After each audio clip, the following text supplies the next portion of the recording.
I'm going to begin, guys. I mean, this is such a daunting proposition. I mean, you've got a lot of characters to fit into this film, but it must have been a really enjoyable proposition at the same time. Yeah, I mean, any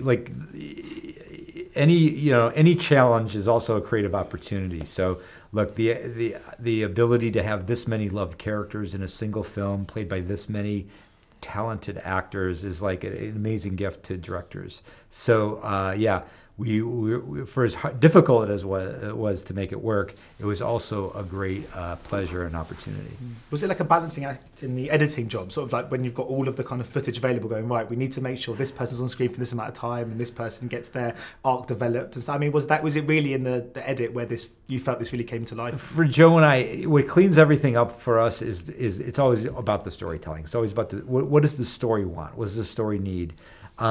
These are a wonderful array of characters, but they all need to be servicing the story at every given moment in the best possible way in order to work. So it's not really a sense of like having an obligation to service characters. It's about what can you do with those characters to make the story come to life more. So who's your favourite character? You must have one. Are you allowed to say? It's so hard. It's a tough call. I mean, it changes, I think, a lot. Only because as a kid I used to collect Spider-Man comics, so I'd say Spider-Man. Yeah. Because I mean, I'm just watching when Lucy Falk meet the kind of Guardians collective in that scene.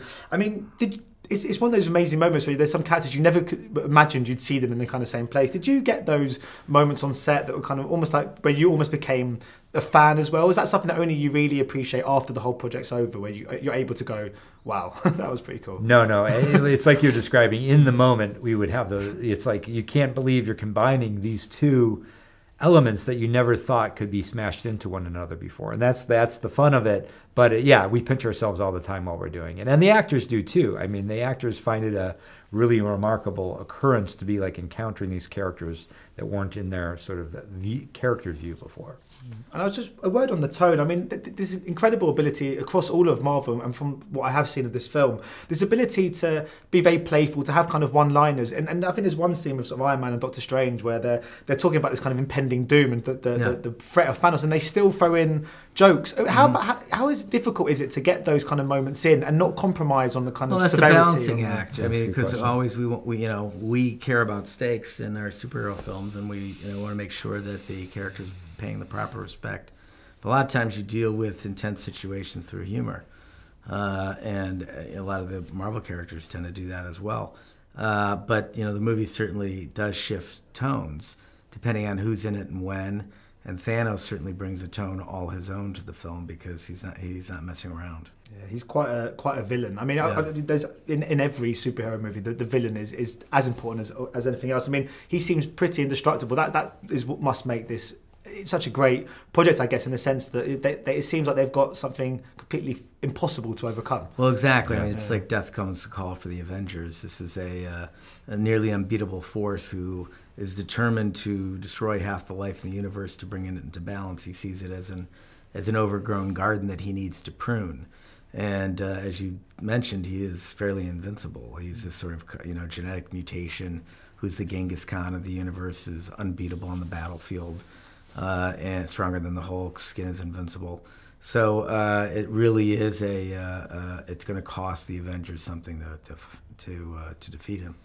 And of course, there's going to be a second part to this in some regard. I mean, when you often get with like two-part in franchises, there's this kind of it ends on a kind of cliffhanger, and it always feels like half of one movie. But it sounds like this is actually more of a complete film that's quite different to the next. Is that going to be the case in this instance? I mean, that was our intention. We really wanted to.